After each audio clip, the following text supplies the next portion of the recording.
Você está no canal Eu Estudo a Lição com o pastor Samuel Camilo.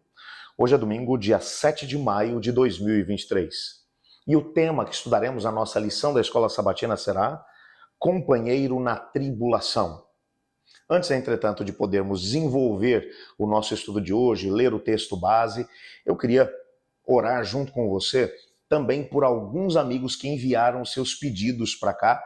E, aliás, eu te incentivo a fazer a mesma coisa e a orar uns pelos outros. Escolha ali alguns dos pedidos para que você ore durante esse dia.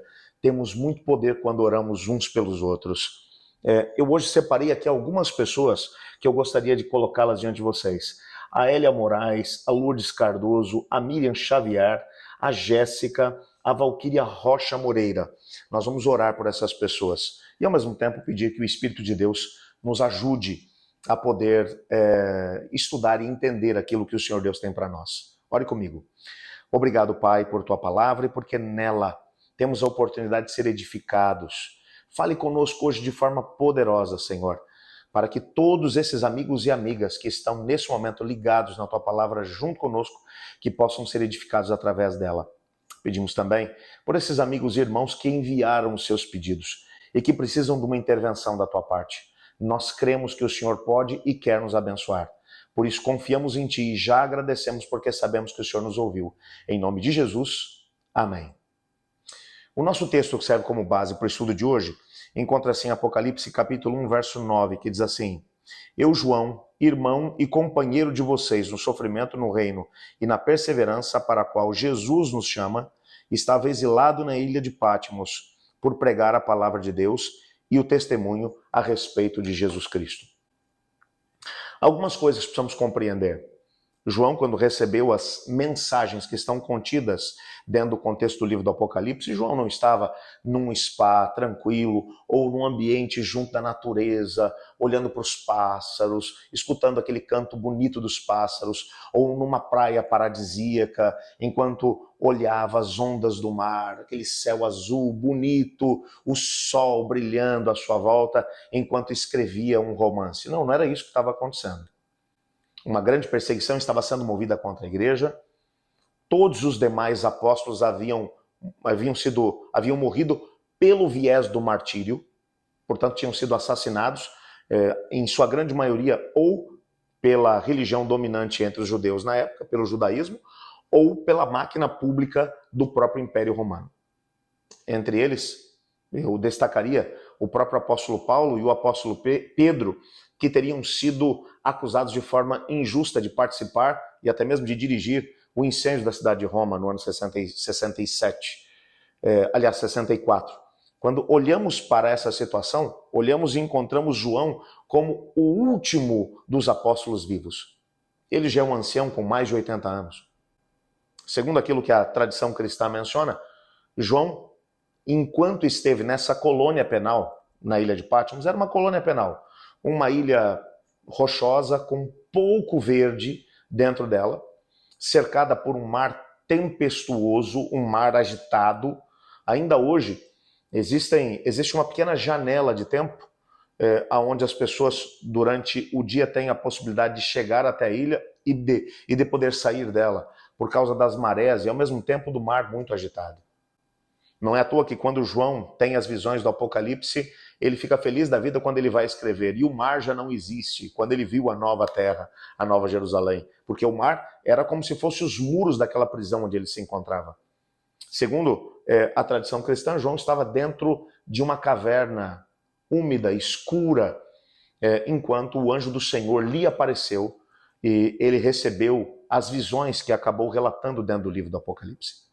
E quando ele está começando aqui o seu livro, no texto de hoje ele vai dizer: Eu, João, irmão e companheiro de vocês no sofrimento. Veja, ele estava sofrendo tremendamente naquele momento. Ele estava vivendo uma pressão tremenda. Os crentes estavam morrendo por todos os lados. O imperador na época, o imperador Domiciano, que é considerado o segundo Nero, estava todos os dias lançando os crentes na prisão. Enfim, eles estavam sendo martirizados. João, com certeza, nessa altura, se perguntava: será que Deus está olhando para a gente? Será que realmente Ele está cuidando do seu povo? É muito fácil nós cantarmos hinos em louvor a Deus, nós exaltarmos o nome do Senhor, quando tudo corre bem. Mas e quando você está no fundo de uma caverna, isolado numa colônia penal, dentro de uma ilha, rodeado pelos piores bandidos do império? Inclusive, o que sabemos é que ali na ilha de Patmos haviam minas de cobre. Você imagina um homem com mais de 80 anos tendo que trabalhar num contexto como esse? Não era alguma coisa bonita de se ver e muito menos de se viver. O que é interessante é que ele vai dizer que ele era companheiro no sofrimento, no reino e ao mesmo tempo na perseverança. Perseverar quando as coisas não correm bem não é uma coisa fácil. Perseverar é alguma coisa que é muito tranquilo quando tudo corre bem. Você vai, a sua conta bancária tá bem, a sua família tá legal, a saúde tá bem. Mas e quando as coisas não correm tão bem? Quando os problemas e as dificuldades batem na porta da casa? Qual o tipo de reação que nós temos em relação a Deus? Eu tenho visto no decorrer desses 21 anos de ministério, eu tenho visto muitas pessoas que em meio a tribulações, a dificuldades e a problemas, acabam dizendo, eu vou largar a mão de tudo, não quero mais saber de Deus, não quero mais saber da igreja, não quero mais saber de Bíblia, eu não quero saber de mais nada. Muita gente que fica endurecida no meio da provação, no meio dos problemas. João está vivendo uma cena tremenda, tudo que lhe era caro havia sido perdido.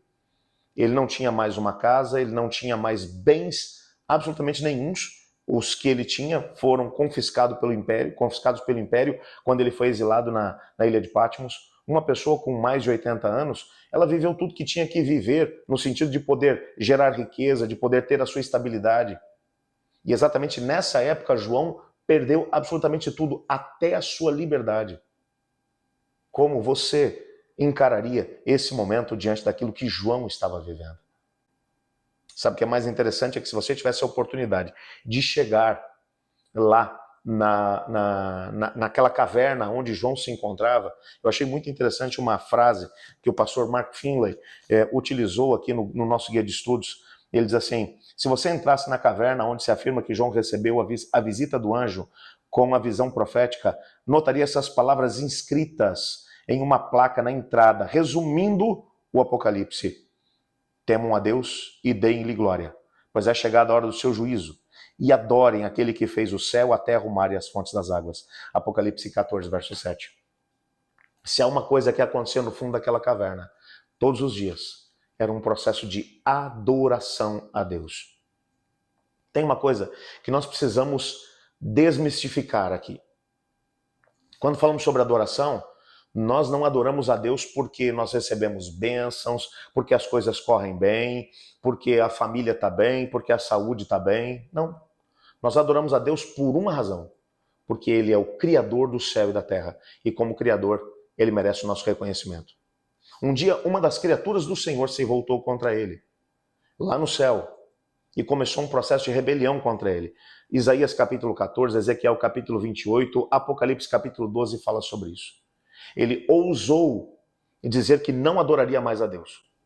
E que, na verdade, ele estabeleceria o seu trono acima das mais altas nuvens e seria igual a Deus. E hoje tem muita gente que acha que louvar a Deus é uma espécie de retribuição pelo que Deus lhe fez. Algumas pessoas talvez imaginam que Deus é um indivíduo com um problema sério de ego e que precisa que o tempo todo alguém esteja dizendo, ó Deus, você é o máximo. Deus, olha, você é o Todo-Poderoso. Deus, você é grandioso. Deus, eu quero que você entenda que Deus não precisa disso. Quem precisa disso somos nós. Toda vez que nós adoramos a Deus pelo que Ele é o Criador, Ele é o Todo-Poderoso. Todas as coisas vieram à existência através do poder da sua palavra. Tudo aquilo que hoje existe no universo veio à existência por causa do poder de Deus.